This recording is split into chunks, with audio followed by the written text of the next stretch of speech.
Students बच्चों, हमारा contemporary Indian education इस पेपर की यूनिट 4 में हमारा जो टॉपिक चल रहा है वो है इंटरनेशनल अंडरस्टैंडिंग।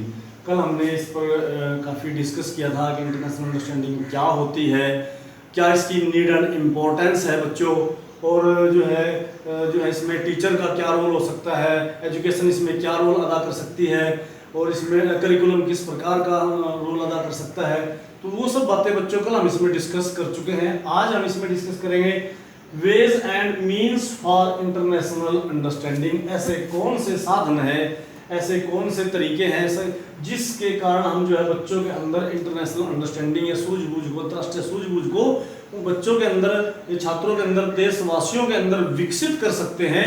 ऐसे कौन से साधन हैं, ऐसे कौन से तरीके हैं जिनसे हम इंटरनेशनल अंडरस्टैंडिंग बच्चों के अंदर विकसित कर सकते हैं। और ये बहुत जरूरी है आज के युग में, आज के इस परिप्रेक्ष्य में अगर हम देखें तो इंटरनेशनल अंडरस्टैंडिंग की सूझबूझ सभी छात्रों के अंदर, सभी देशवासियों के अंदर होनी बहुत ही जरूरी है, अंतर्राष्ट्रीय सद्भावना।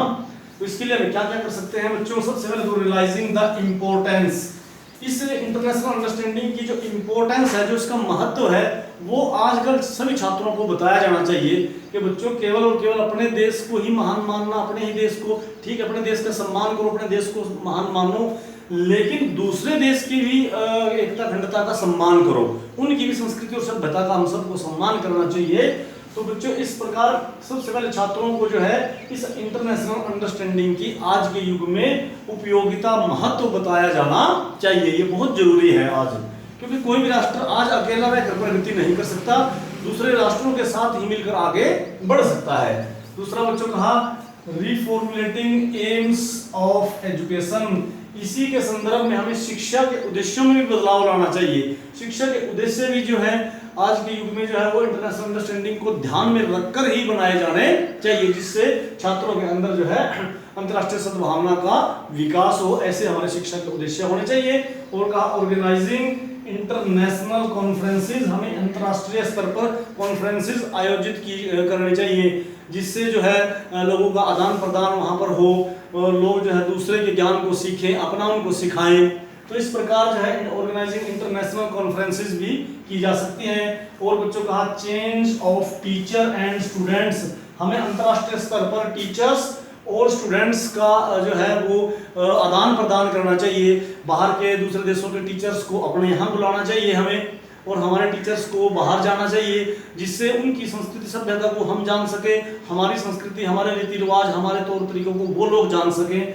तो इस प्रकार बच्चों का और टीचर्स का भी हमें आपस में एक्सचेंज करना चाहिए, आदान प्रदान करना चाहिए। और कहा सेलिब्रेशन ऑफ इंटरनेशनल डेज, जितने भी इंटरनेशनल डेज हो गए हमारे, जैसे मानव अधिकार हो गया, फीमेल्स डे हो गया, तो इस प्रकार के जो इंटरनेशनल डे हैं, हमारे अंतर्राष्ट्रीय दिवस जो हैं, उनको हमें जो है मिलजुल कर मनाना चाहिए। स्कूलों में, आपस में, अपने देश में जो है जितने भी इंटरनेशनल डेज हैं बच्चों, उनका हमें खूब अच्छी प्रकार से सेलिब्रेट करने चाहिए, वो मिलजुल कर मनाने चाहिए, उनका महत्व बच्चों को बताना चाहिए, जिससे जो है अंतर्राष्ट्रीय सूझबूझ हमारे अंदर बढ़ेगी। और कहा ऑर्गेनाइजिंग इंटरनेशनल गेम्स, हमें अंतर्राष्ट्रीय स्तर पर जो है गेम्स, खेलों का भी आयोजन करना चाहिए। इससे जो होता है अंतर्राष्ट्रीय सूझबूझ बढ़ती है, हमारे देश के खिलाड़ी दूसरे देश के खिलाड़ियों से मिलते हैं, उनके लोग जो है हमारे देश के लोगों से मिलेंगे। इस मेलजोल के कारण भी जो है अंतर्राष्ट्रीय जो है सूझबूझ लोगों के अंदर आती है। पेन फ्रेंड्स हमें बनाने चाहिए, पत्र मित्र हमें व्यवहार के द्वारा, अपने पत्र व्यवहार के द्वारा दूसरे देशों में मित्र हमें बनाने चाहिए, इससे भी अंतर्राष्ट्रीय सूझबूझ बढ़ेगी। रेडियो टॉक्स के द्वारा भी हम कर सकते हैं, रेडियो पर भी इस प्रकार के प्रोग्राम चलवाकर हम कर सकते हैं।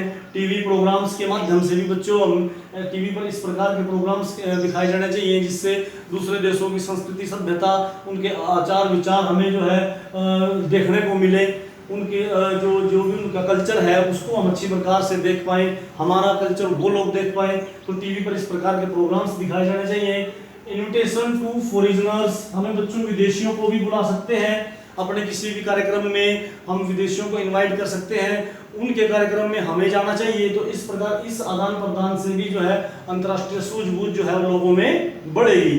और कहा एजुकेशनल टूर्स, ये बहुत जरूरी है। शैक्षिक यात्राएं जो है बच्चों को हमें इंटरनेशनल स्तर पर एजुकेशन टूर लेके जाना चाहिए, जिससे क्या होता है बच्चों के अंदर एजुकेशन के साथ साथ जो है ना दूसरे देशों की हर प्रकार की गतिविधियों को भी जानने में उनको महत्वपूर्ण उसको सहायता मिलेगी बच्चों। तो शैक्षिक भ्रमण के द्वारा भी हम बच्चों के अंदर जो है एजुकेशनल टूर्स के द्वारा भी इंटरनेशनल अंडरस्टैंडिंग की भावना को विकसित कर सकते हैं। और कहा इंटरनेशनल यूथ फेस्टिवल, हमें जो है ना अंतर्राष्ट्रीय स्तर पर जो है यूथ फेस्टिवल्स का भी आयोजन करना चाहिए, जिससे जो है अपनी प्रतिभा हम उनको दिखाएं, दूसरे लोगों की प्रतिभा को जाने, देखें, समझें। तो इन सब प्रोग्राम्स के माध्यम से, इन सब गतिविधियों के माध्यम से जो है बच्चों हम छात्रों के अंदर जो है वो क्या कर सकते हैं, इंटरनेशनल अंडरस्टैंडिंग की सद्भावना को, इस इंटरनेशनल अंडरस्टैंडिंग की सूझबूझ को जो है इसको हम बच्चों के अंदर विकसित कर सकते हैं, जो आज के परिप्रेक्ष्य में, आज के युग में बहुत ही जरूरी है, बहुत ही आवश्यक है ये। क्योंकि कोई भी राष्ट्र, मैंने जैसे आपको बताया कि अकेला कभी भी प्रगति नहीं कर सकता। तो तब तक हम जब तक अपने देश के बच्चों को दूसरे देश की गतिविधियों के बारे में जानकारी नहीं देंगे, उन जिस प्रकार हम अपने राष्ट्र का सम्मान करते हैं, दूसरे राष्ट्रों का सम्मान भी हम करें, इससे अंतर्राष्ट्रीय शांति भी बढ़ेगी। और बच्चों जो है आज जो एक प्रकार से युद्ध के मुहाने पर खड़ा है पूरा संसार, इससे भी बहुत हद तक निजात मिलेगी।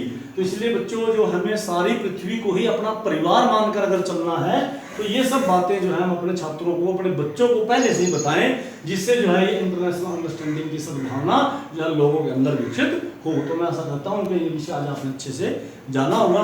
आगे बच्चों शिक्षा में इसके क्या क्या प्रभाव पड़ते हैं इसके, इस पर हम नेक्स्ट कल चर्चा करेंगे।